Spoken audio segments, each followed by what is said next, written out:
La science des adieux, je l'ai apprise au cœur des nuits plaintives, tête nue.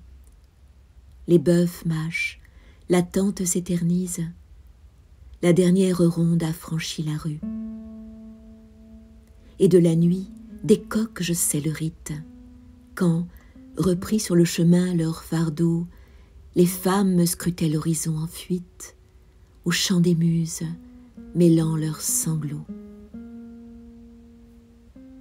Au mot adieu, qui donc pourrait savoir quelle séparation bientôt le suit?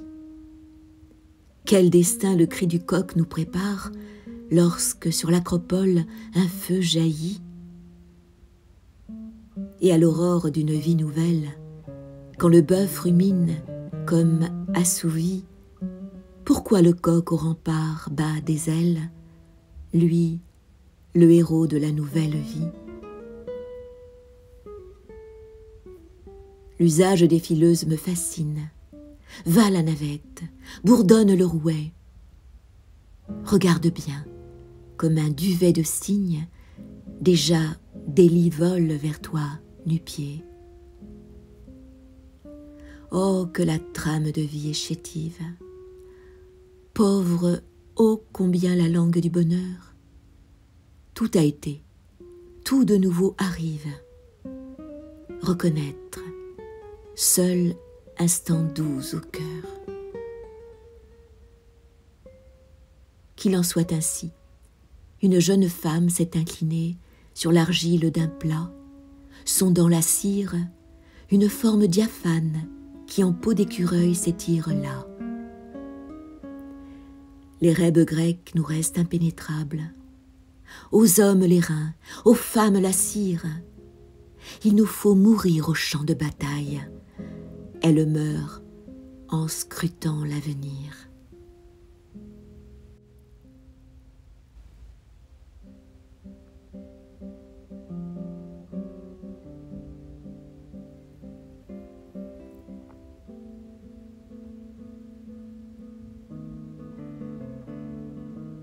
Pour réjouir ton cœur, voici dans mes paumes un peu de soleil et un peu de miel, selon la loi des abeilles de Perséphone. Nul ne peut détacher la barque à la dérive. Nul n'entend l'ombre beauté de fourrure. Nul ne peut vaincre la peur au bois de la vie. Il ne nous reste plus que des baisers, aussi velus que les minces abeilles qui meurent, à peine enfuies de leur ruche. Dans les fourrés de la nuit, elles bruissent. La forêt du taïget est leur patrie, leur pâture le temps, la mélisse et la menthe. Prends pour réjouir ton cœur mon offrande sauvage, ce simple collier sec d'abeilles mortes qui ont su changer le miel en soleil.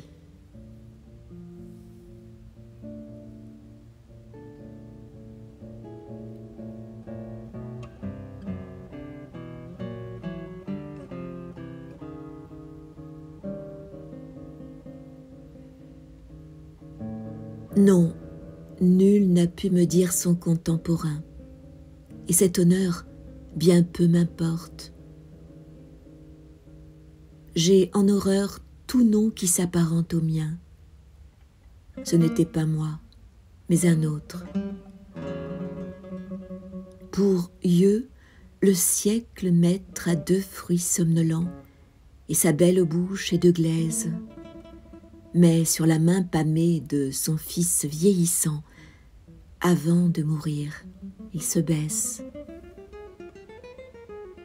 Avec le siècle, j'ouvrais mes yeux douloureux, deux grosses pommes somnolentes, et ce que me narraient les fleuves tumultueux, c'est la discorde humaine, ardente.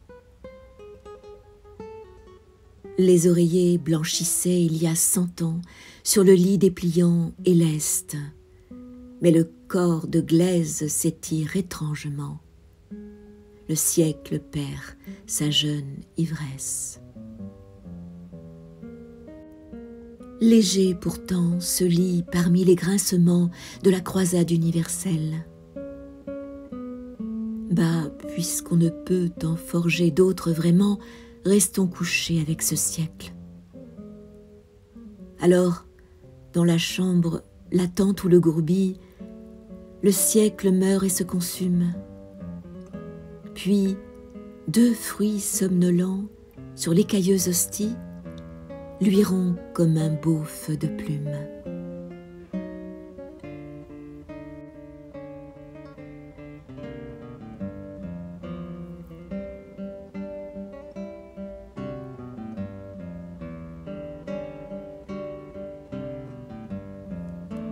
Non, je n'ai pas cherché aux instants épanouis ni tes yeux, ni tes lèvres, ô Cassandre.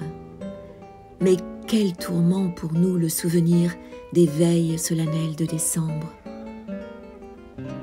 Et en décembre 1917, nous avons tout perdu ce que l'on aime, ceux que la volonté du peuple dépouillait, ceux qui se dépouillaient eux-mêmes.